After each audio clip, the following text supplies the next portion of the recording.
Do we have to have a party and margarita at every event? Can't we just sit in a dimly lit room with a JN vibe? You know what I'm saying? Like,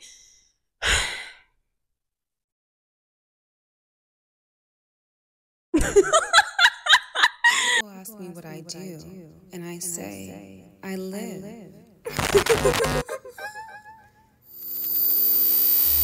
Hello, my lovelies, and welcome back to my YouTube channel. Today, we are talking about autism and friendships.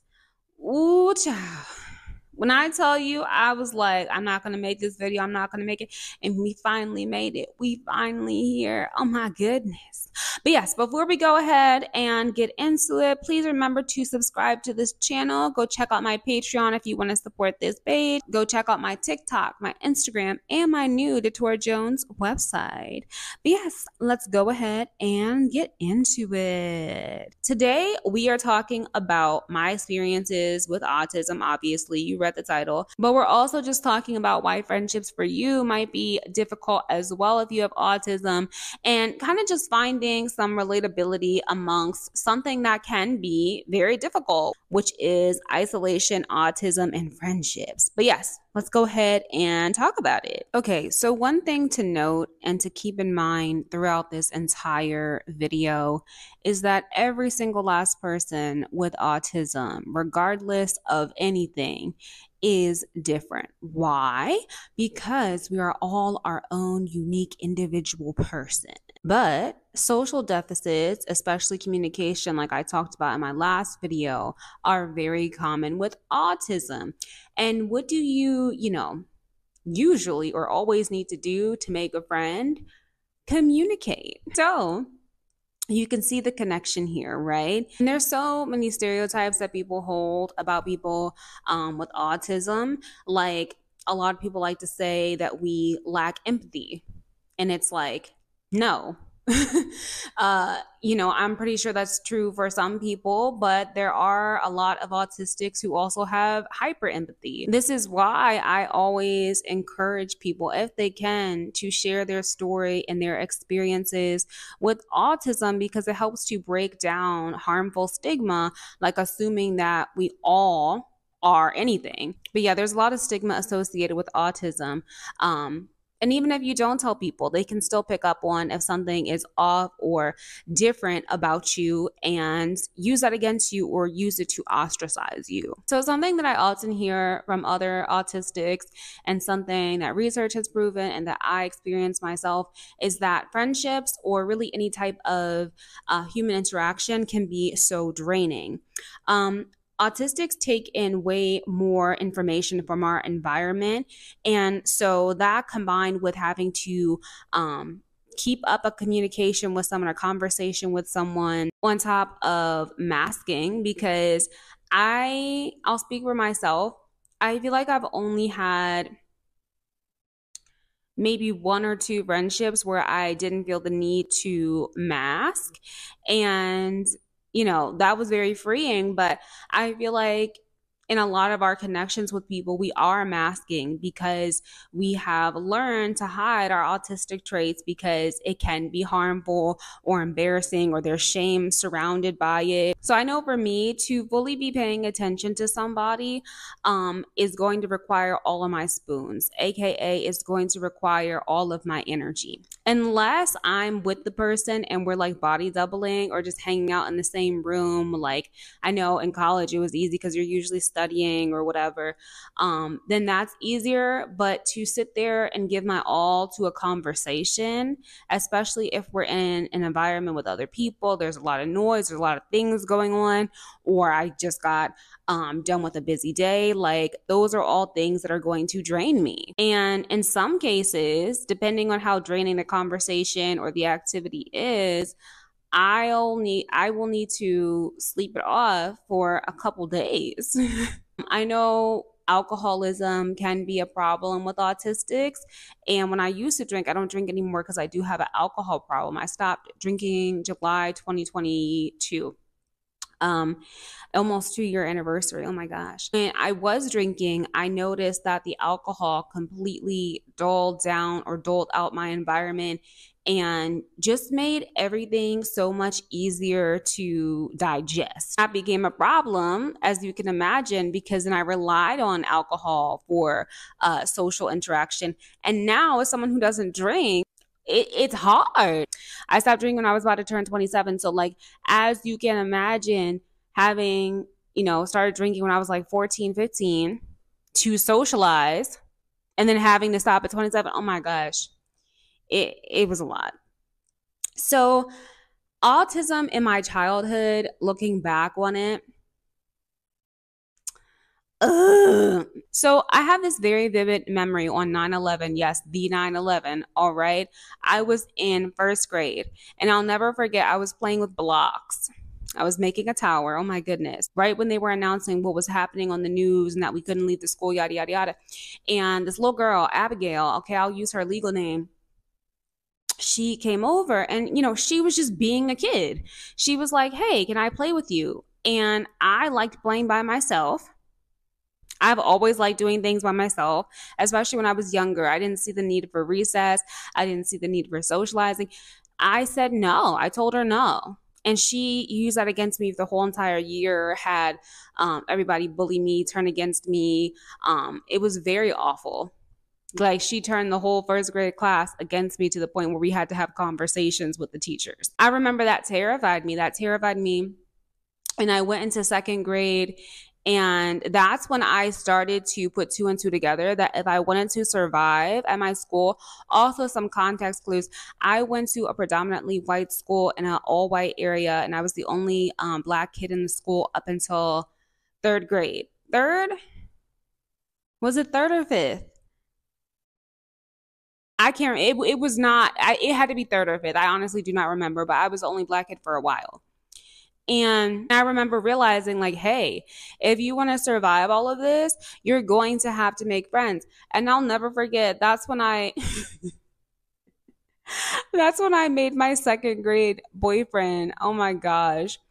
Um and he was all popular with the girls because he's blonde hair, blue eyes, you know the type. And he was tall for like a second grader. And he made me his girlfriend because, I've always been cute, you know what I'm saying? And so that provided me a level of, social status. And I obviously think that misconstrued my relationship with a lot of things, but that always sticks with me, that I learned then, like, hey, you got to survive, you got to make friends. So that's kind of how or if not all, most of my friendships went throughout school. It was like, make a friend so you're not even more of a target, because I was dark skinned, Black. And like I said, there were very few Black people. There's still very few Black people in my hometown. Dark skinned, Black. I've always been plus size. I've always been taller than everybody. I'm 5'8" now. So I, stick out like a sore thumb. So I was like, let me make these friendships out of survival. And obviously, all the adults in my life were concerned. My mom was concerned that I was basically, first of all, I couldn't socialize.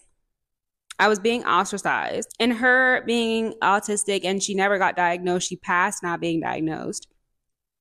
She thought it was my fault. She's like, you're just not trying hard enough to be social. My dad always took my side with it because he didn't believe in friendships, because he was in gangs and stuff. It get complicated, okay? But he never believed in friends. So he was like, I'm fine if she doesn't want to make friends. And most of the people in my family never really had a lot of friends either, because we're all like late diagnosed, neurodivergent. And, a lot of almost all my family died not even knowing that they were neurodivergent, which is very sad. And so when I did make friends, it was like this desperation to keep them. Like, I was like, doing anything, at least in elementary school and middle school. Mainly middle school though. I was just doing anything to keep these friends, right? Because I was desperate. I'm like, oh my gosh, I need some type of friend group or they're going to eat me alive. So as towards middle school, the air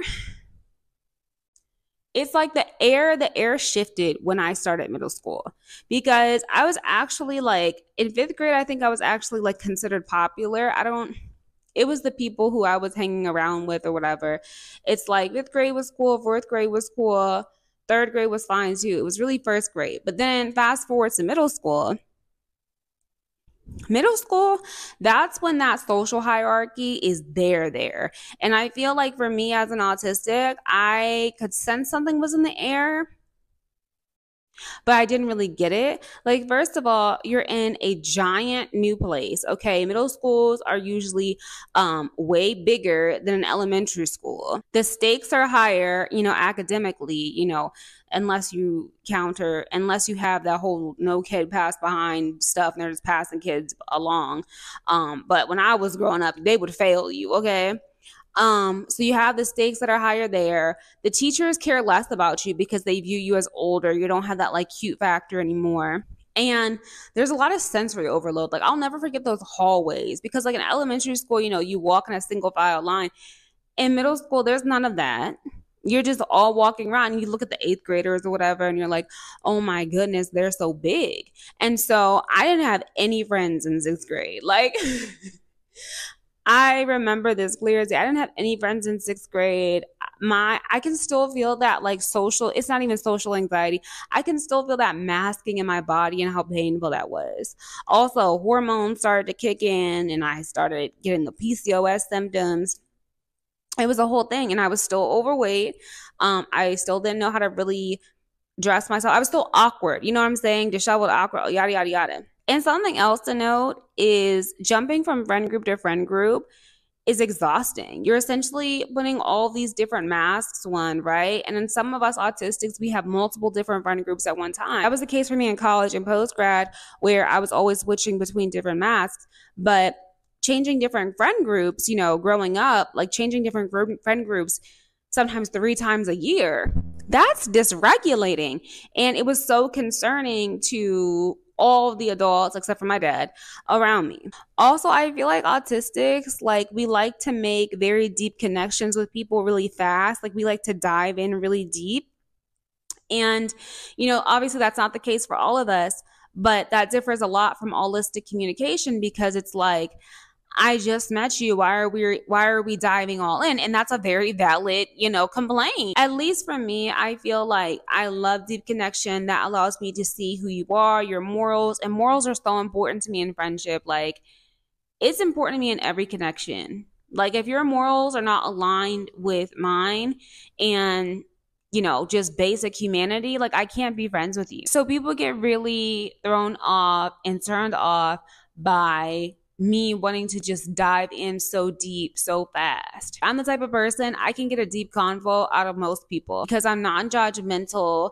I actually like to listen to people and what they have to say and what they've gone through and what their talents are and stuff like that. And I think that that's one, huge benefit about being autistic is that we can connect with so many different people on such a deep level pretty fast. So let's talk about expectations in friendships. Oh my God. I had this friend one time, and some people you gotta love from afar. And I'm not gonna bash anyone directly, any friend I've had directly in this video because I just don't feel like that.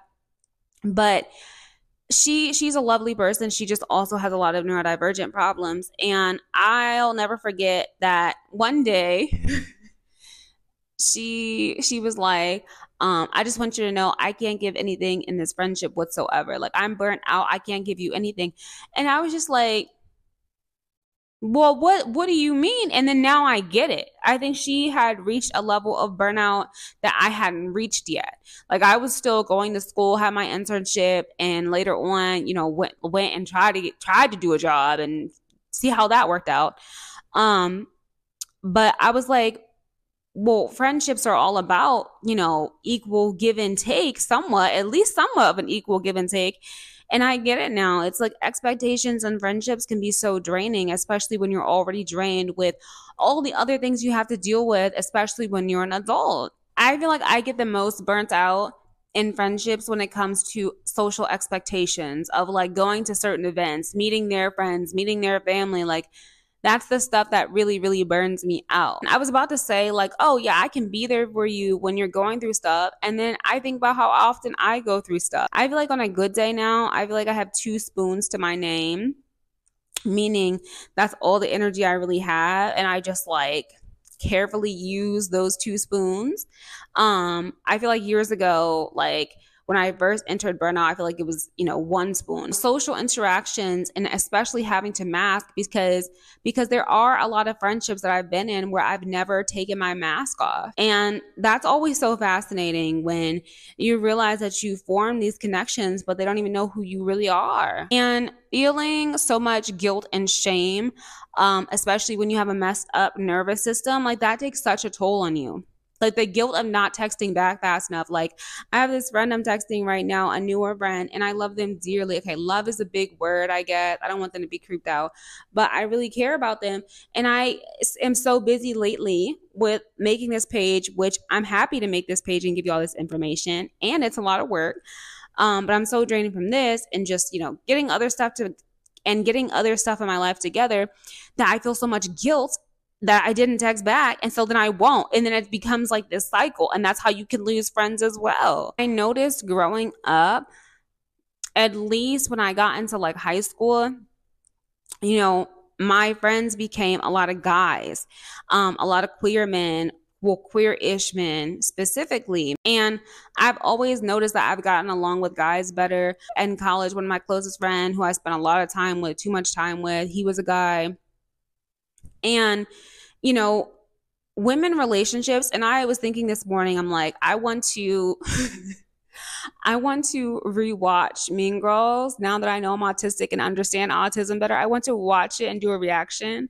I feel like that would take so much energy out of me.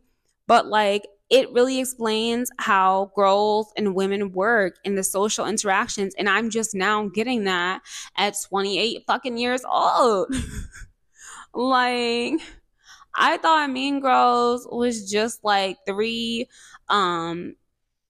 popular girls who were a-holes, and one girl joined and wanted to take them down. It's so much more than that. Like the dynamics, the social dynamics, it's so complicated. And I didn't get that whatsoever. And especially now that I've gotten more pretty privilege, I definitely understand more what that movie was talking about. Oh my goodness. But that's a whole nother video. I feel like my problem with having male guy friends, even though I feel like connections with them are a bit easier because the social dynamics are different. My problem is that weird spice layer that I feel gets thrown in inevitably, no matter if the guy is straight, gay, bi, whatever. I feel like I've never had a male friendship where the guy did not make a move. It's just it's very complicated, which is why I stopped being friends with a lot of guys. I don't have any cis guy friends now whatsoever because of this. And yeah, but it's like that survival thing, at least for when I was in high school. It's like I had to have some type of friends or I was going to get, attacked, essentially, socially attacked. Here am I now that I know I have autism. I know who I am a little bit more, yada, yada, yada. Where am I at with friendships? So I still do have a couple of old friendships that are hanging on for dear life. And they're hanging on for dear life because it's me trying to introduce my autism to them for the first time, and it's a lot. I'll just leave it at that. A huge part of me is terrified to make new friends, especially because of how big my TikTok social media platform is. It's like that. I feel like that on top of me not being able to drink at social, it's just like you'd be surprised at how jealous and how many stabs people want to take at you when you have a big following. It's like, girl, I don't even get that many views. I just have a big follower count. Like, calm down. It's awful, especially amongst women. Like, guys will kind of take it in a weird way. But like I said, I try not to make friends with like a lot of guys, especially not cis men. It's just like this added layer onto things.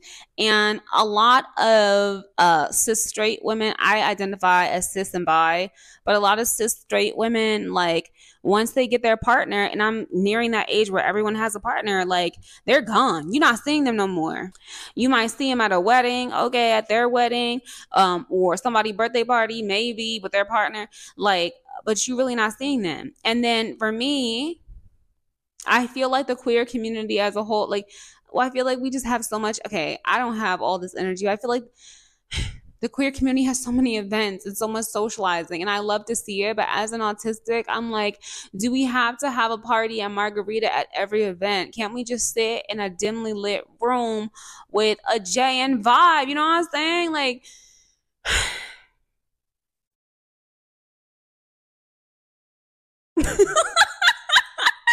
it's just very exhausting. I feel like I'm always in just in between everything. I'm honestly, y'all know I'm still figuring out life. Obviously, aren't we all? The friendships I'm looking for are friendships who have like lower expectations and we could just vibe. And I don't want all this weird dynamic stuff. Okay. I don't want to meet your secretly mean girlfriends or whatever. Like, I just don't want all the BS. Like, I'm getting old now. It's just like too much. Like, I feel like I'll have to move for the connections that I want because y'all know I live in the South. But it's like everything is so expensive. Like, will I ever be able to move? I will be able to, but it's going to take a while. So what I'm doing in the meantime is I'm just, learning to spend more time with myself and learning to sit in isolation. That sounds awful, but learning how to sit with myself and enjoy my own company and gain hobbies that help heal me, healing myself in general, exploring new places when I have the money and time. Like, I'm really just working on creating my own little world. So regardless if someone wants to leave or try to mess it up, like, I got a solid rock within myself. You know what I'm saying? Overall, y'all, like, friendships are complicated with autism. And so no matter how old you are watching this, like, don't beat yourself up for not being able to tolerate them or not being able to have a lot of friendship connections because they are so difficult. Or they can be very difficult, at least. But this is what I have for y'all. Thank you so much for watching. Make sure to subscribe. Check out my Patreon if you want to support this page. Check out my website and all the links below. And I'll talk to you later. Okay, bye.